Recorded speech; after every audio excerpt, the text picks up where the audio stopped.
In the heart of Khyber Pakhtunkhwa, deep beneath the ancient mountains, lies a fortune that could change the destiny of millions. But this is no ordinary gold rush.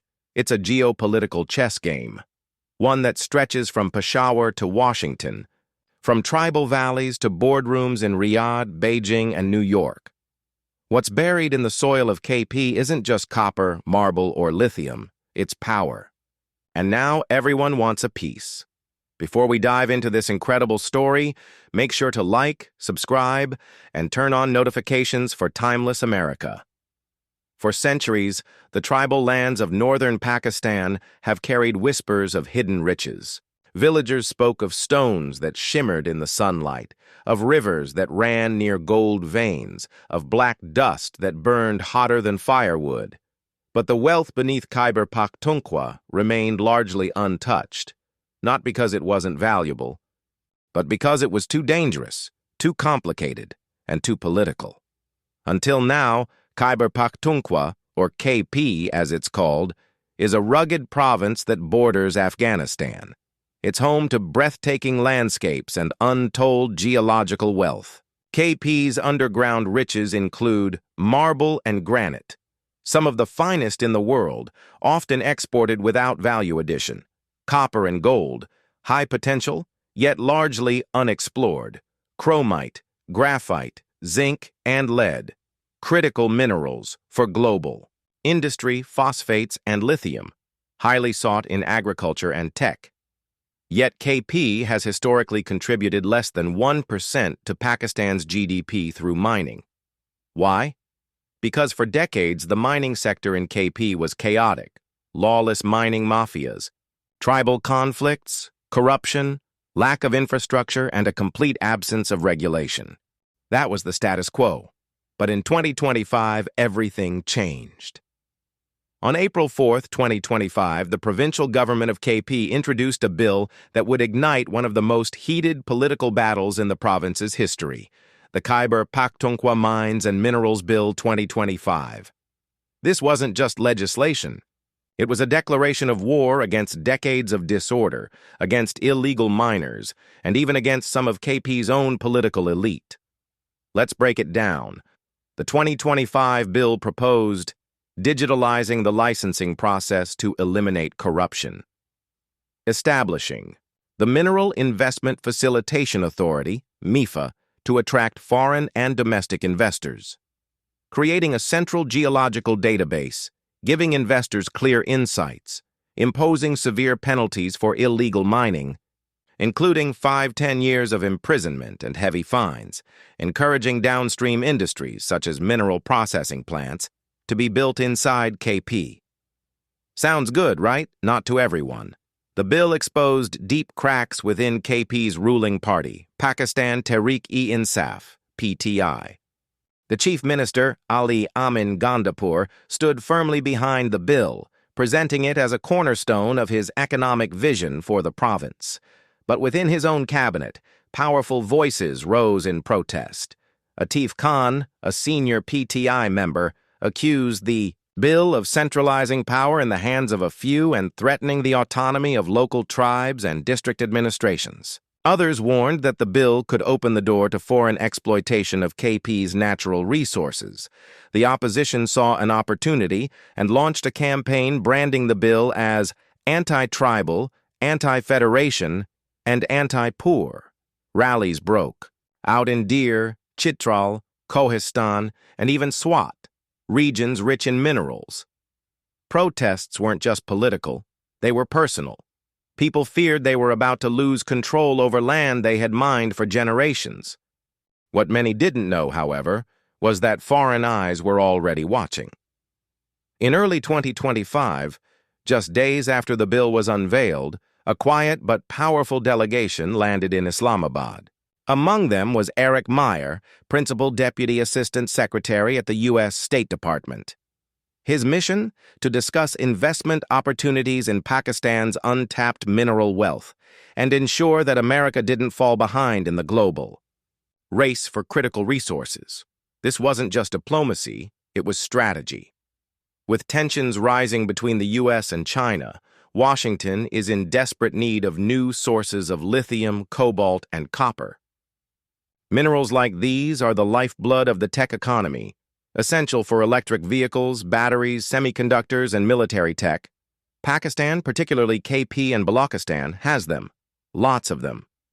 So the Americans made their move. They promised investments. They hinted at partnerships. They joined the Pakistan Minerals Summit 2025 alongside delegations from China, Saudi Arabia, and the UAE. Behind closed doors, deals were discussed, and one name kept coming up: Reko Diq.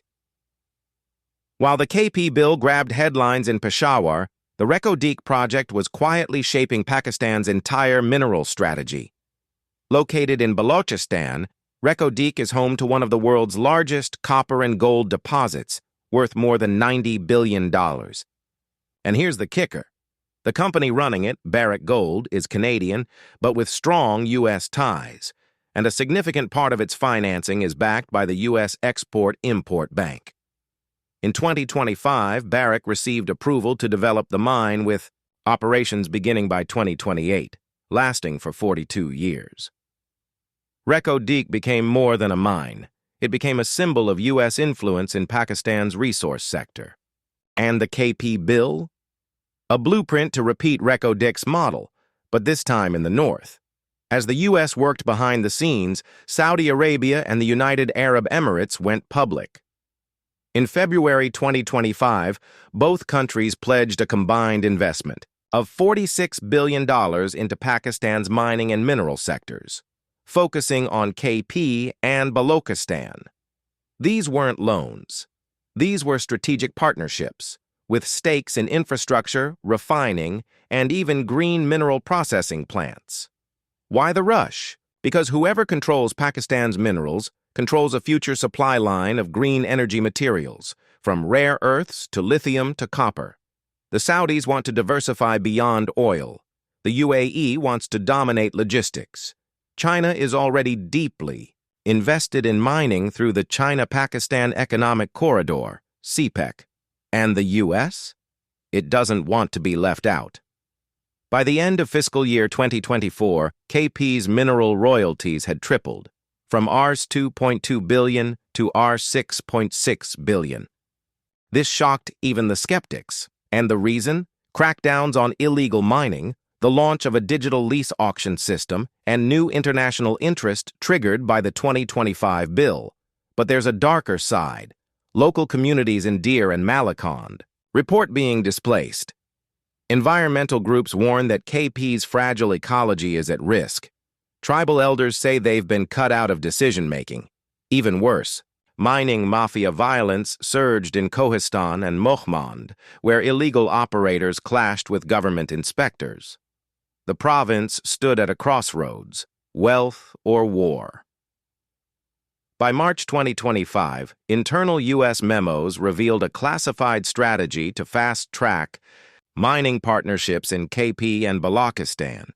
A $2.1 billion American investment fund was earmarked for setting up refining plants in KP training. Pakistani geologists under a USAID initiative, partnering with Pakistani firms to bid on new KP mining leases. But Washington also had a second motive: tariffs. The U.S. and Pakistan had been locked in a tariff dispute since 2023. America wanted better trade access in return for mining investments. Reko Diq, KP, and strategic minerals were bargaining chips. This wasn't just about minerals anymore. It was about geopolitical influence. As international powers jostled, the people of KP began to organize. A coalition of tribal leaders from Peshawar and Deir launched the Khud-Mukhtari movement, self-governance. Protests erupted in Swat, demanding environmental audits. Students at Peshawar University started the Mine or Mind campaign, calling for education reform alongside mineral investment. In a viral speech, 22-year-old activist Sadaf Bibi said, "They're digging into our mountains for gold, but what we need is schools, hospitals, and roads. The earth is rich, but we are still poor." Her speech reached 4 million views. KP's mining story was no longer a policy debate, it had become a people's movement. As of May 2025, the KP Mines and Minerals Bill has passed its first 2 readings in the Assembly.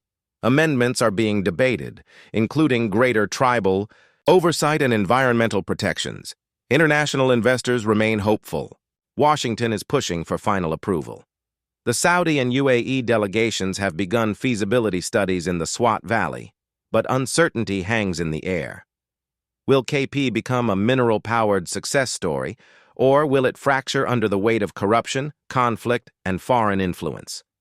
One thing is clear. The story of Khyber Pakhtunkhwa's mines is no longer just Pakistan's story. It's America's story, too. From the hills of Deer to the halls of the U.S. State Department, the fate of Khyber Pakhtunkhwa's mineral revolution is unfolding in real time. This isn't just about rocks and metal. This is about power, sovereignty, and the global race for the future. Thank you for watching Timeless America.